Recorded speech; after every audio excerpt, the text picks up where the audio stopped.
ఏం చేసిందని నితీష్ కుమార్ పట్టం కడతారండి? రైట్, అడుగుదాం కృష్ణారెడ్డి గారితో మాట్లాడదాం. ఎస్ కృష్ణారెడ్డి గారు, ఎన్డీఏ ఏం చేసిందని మళ్ళీ బీహార్ ప్రజలు ఈసారి పట్టం కడుతున్నారు, అర్థం కానటువంటి సిచ్యువేషన్ లో ఉన్నారట. మేడం, ఇందాక మనం బీఆర్ఎస్ నాయకులు మాట్లాడింది చూసినాము, విశ్లేషకులు మాట్లాడింది చూసినాము, ఇందాక లింగం గారు కాంగ్రెస్ నాయకులు మాట్లాడు. బీహార్లో ప్రజలు కోరుకున్నది ఒకటే, అక్కడ గతంలో ఉన్న కాంగ్రెస్ కానీ ఆర్జేడీ కానీ ప్రభుత్వంలో ఉన్నప్పుడు ఎలాంటి వ్యవహారాలు జరిగినాయి, ఎలాంటి కిడ్నాపులు జరిగినాయి, ఎలాంటి దోపిడీలు జరిగేటి, ఎలాంటి బెదిరింపులు జరిగేటి చూసిండ్రు. గత 15 సంవత్సరాల నుంచి నితీష్ కుమార్ గారు సర్కారు కానీ, గతంలో మొన్న బీజేపీ నితీష్ కుమార్ గారు ప్రభుత్వము డబుల్ ఇంజన్ సర్కారు ఎలా పనిచేసిందో చూసిండ్రు. ఇప్పుడు కూడా డబుల్ ఇంజన్ సర్కారు కనుక అక్కడ ఉంటే ప్రజలకు మేలు జరుగుతుంది, కేంద్రం నుంచి కూడా సహాయ సహకారాలు ఉంటాయి, కొద్దిగా శాంతియుతమైన పరిణామాలను జరుగుతుంది. మళ్ళీ రౌడీయిజం, గూండాయిగిరి, ఈ దోపిడీలు, మళ్ళా కిడ్నాప్ల వ్యవహారాలు మళ్ళీ రావద్దనుకుంటే ఈ మహాగఠబంధన్ కూటమిగా రావద్దనేది బీహార్ ప్రజలు నిర్ణయించుకున్నట్టు అర్థమవుతుంది. అంతవరకు అది మాట్లాడదాము. ఇందాక జూబ్లీ హిల్స్ దాని గురించి మాట్లాడుతుంటే పెద్దలు లక్ష్మణ్ గారు మాట్లాడారు. నిన్న సాయంత్రం అంతా గొడవ అవుతుంటే, అంత ఇదైతుంటే బీఆర్ఎస్ వాళ్ళు చేసే అంటే మీకు ప్రతిపక్షాలు ఏం చేసినాయి, ఎక్కడ పోయినాయి అంటే ఎక్కడండి, ఎక్కడ ధర్నా చేసినా ఇది చేసినా కానీ, ఏ బూత్ దగ్గర కానీ ఎక్కడ రాస్తారోకో చేయగానే, ధర్నా చేయగానే పోలీసు వాళ్ళు తీసుకుపోయి బీఆర్ఎస్ వాళ్ళని కానీ బీజేపీ వాళ్ళని తీసుకుపోయి పోలీస్ స్టేషన్లలో కూర్చుండబెట్టిండ్రు. అదే శ్రీశైలం యాదవ్ను చుట్టూ తిరగనిచ్చిండ్రు, వీళ్ళ మంత్రులు తిరిగిర్రు, వీళ్ళ కాంగ్రెస్ పార్టీ ఎమ్మెల్యేలు తిరిగిండ్రు. వాళ్ళని ఎక్కడ వాళ్ళు దౌర్జన్యం చేయడానికి ప్రయత్నించినా, వాళ్ళు పోలీసు అధికారులను ప్రశ్నించినా వాళ్ళని ఒక్కరిని కూడా అరెస్ట్ చేసినట్లేదు, పోలీస్ కేసులు పెట్టినట్లేదు. మా బీజేపీ నాయకులను కూడా, మా గౌతమ్ రావును కానీ, మా మురళీధర్ గౌడ్ను కానీ, పాపారావును కానీ, ఇలాంటి వాళ్ళందరినీ కూడా తీసుకెళ్లి పోలీస్ స్టేషన్లలో కూర్చుండబెట్టేసిండ్రు. సాయంత్రం వాళ్ళు చేయాల్సిన పని చేసుకున్నారు. ఇంకా ఇది మనం ఇందాక మళ్ళీ బీఆర్ఎస్ మాట్లాడుతున్నారు. ఇక మేము ఇది అక్కడ జూబ్లీ హిల్స్ లో అభివృద్ధి చేసినాం, అది చేసినాం. మీరు అభివృద్ధి కంటే ఎక్కువ కూడా ఒక పిడికెడు అన్నం పెట్టేసి వారిని జీవితాంతము సేవ చేయవనే విధంగా మీరు మాట్లాడుతున్నారు. మీ కేటీఆర్ గారు 1 to 1 కొన్ని నేను ప్రోగ్రాములు 2-3 చూసిన, ఒక కేంద్ర మంత్రిని పట్టుకొని వాడు పిచ్చోడు, వాడు పాగల్గాడు.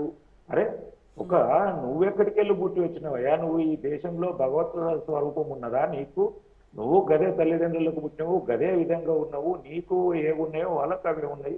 ఒక మనిషిని విజ్ఞతగా మాట్లాడాలి. మనిషికి మనం విలువిచ్చి గౌరవం ఇస్తే ఎదుటోళ్ళు ఇస్తారు. నీకు అధికారం ఉన్ననాడు అదే, నీకు అధికారం లేనాడు అదే. ఒక కేంద్ర సహాయ శాఖ మంత్రిని, ఒక ఎంపీని పట్టుకొని ఒక రాష్ట్ర అధ్యక్షునిగా చేసిన వ్యక్తిని నువ్వు ఆ విధంగా మాట్లాడడం ఎంతవరకు సమంజసము? ఏదైనా కానీ కాంగ్రెస్ పార్టీ ముఖ్యమంత్రిని మాట్లాడడం కూడా నేను తప్పే అంటాను. ఆ భాష అనేది మాట్లాడడము ఎంతవరకు సమంజసము? నీ అహంకారము, నీ దోపిడీతనము, నీ డబ్బు ఏదైతే ఈ 10 సంవత్సరాలు ఏదైతే బీఆర్ఎస్ దోచుకున్నదో ఆ డబ్బు అహంకారంతో మాట్లాడే మాటలు తప్ప ప్రజాస్వామ్యయుతంగా ప్రజలు ఏం కోరుకుంటున్నారు, ప్రజలకి ఏ భాష మాట్లాడాలి. ఇప్పుడు నేను తప్పు చేస్తే నేను ఏం తప్పు చేశానో చెప్పాలా కానీ నోటికొచ్చిన భాష మాట్లాడేస్తా అంటే ఎంతవరకు సమంజసం అయితే? అది కేటీఆర్ గారి విజ్ఞతకు వదిలేస్తున్నాము. రాబోయే రోజులలో అలాంటి భాషలు, అలాంటి లాంగ్వేజ్ మాట్లాడితే తెలంగాణ సమాజం క్షమించకని చెప్తున్నాను. ఎందుకంటే నేను ఆ టీవీ పెట్టినప్పుడు మా పిల్లలు కూడా పక్కకున్నప్పుడు కూడా అది ఇమ్మీడియట్లీ చేంజ్ చేసి, పాప మీరు పైకి వెళ్ళండి నేను చూస్తాను అని చెప్పిన. అంటే పిల్లలను కూడా, చిన్నపిల్లలను కూర్చుండబెట్టి చూడుచుకునే విధంగా లంగలు లపంగాలని మాట్లాడము, ఇంకా కొన్ని మాట్లాడిండు. అది టీవీలో కూడా మాట్లాడడం కరెక్ట్ కాదు. ఆ భాష మార్చుకోవాలి. ఇంకోటి, కేసీఆర్ గారు మహాత్ముడు అంటున్నారు. ఎక్కడండి పాలన చేసినాడు? 10 ఏళ్ళు ఫామ్ హౌజులు లేదంటే క్యాంప్ ఆఫీస్ తప్ప ఒక్కరోజు సెక్రటరియట్ పోయిన పాపాన పోలేడు.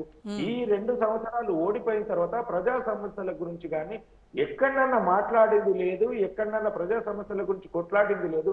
అక్కడికక్కడ కొండగట్టు కడ ఒక 50 మంది చనిపోతే కనీసం ఆ కుటుంబాలను పరామర్శించిన వ్యక్తి ఈయన పోయి తెలంగాణ తీసుకొచ్చిండట. ఆయన తెలంగాణ మహాత్ముడట.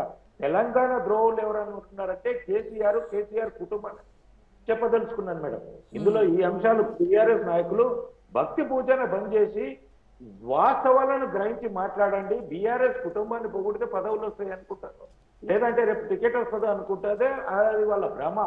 మీరు ఆ కుటుంబాన్ని మోస్తున్నారు అంటే తెలంగాణకు ద్రోహం చేస్తున్నట్టే లెక్క అని చెప్తున్నాను. ఈ రోజు ఈ తెలంగాణలో ఈ పరిస్థితులు రావడానికి ఏ గల్లీ పోయినా ఏ రోడ్ అయినా చూడండి, ఎక్కడైనా వాళ్ళు చెప్పిన డ్రైనేజీలు కానీ ఎక్కడ టూ వీలర్స్ పోలేని పరిస్థితులలో ఈ రోజు గల్లీలు ఉన్నాయండి. మంచి మంచి కాలనీలలో ఆ పరిస్థితి ఉంది.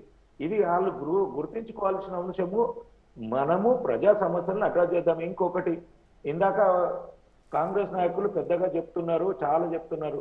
డైవర్ట్ పాలిటిక్స్ లో రేవంత్ రెడ్డి గారు నెంబర్ 1 గా ఉన్నారు. వాళ్ళు ఇచ్చిన ఏవైతే 6 గ్యారంటీలు ఉన్నాయో 420 హామీలు ఉన్నాయో అవి మొన్న ఎలక్షన్ లో చర్చకు రావద్దు. ఎంతసేపు హిందూ ముస్లిం అనే విధంగా ఆయనకు మంత్రి పదవి ఇచ్చి దాన్ని ఆ సమస్యలను డైవర్ట్ చేయగలిగిండు. ఎంఐఎం తోటి పొత్తు అనుకుంటా వాటిని డైవర్ట్ చేయగలిగిన దాంట్లో రేవంత్ రెడ్డి గారు సక్సెస్ అయ్యి విజయం సాధించారు అనేది చెప్పేసి తెలియజేస్తున్నాను.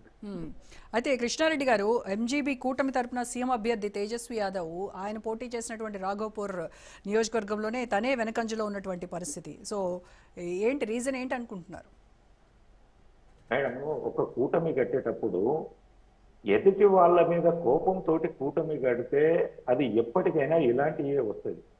ఇద్దరికి మనస్ఫూర్తిగా కలిసి మనం పోటీ చేద్దాము గెలుద్దాము అనుకుంటే అది ఒకలాగుంటుంది. ఇక్కడ ఏంటంటే బీజేపీ ఏదైతే మన నితీష్ మీద కోపంతో వీళ్ళు కూటమి కట్టిండ్రు, కానీ వీళ్లకు ప్రజా సమస్యల మీద ఒక అవగాహన వచ్చో లేదంటే బీఆర్ ప్రజల గురించి ఆలోచన గురించో వీళ్ళు కూటమి కట్టలేరు.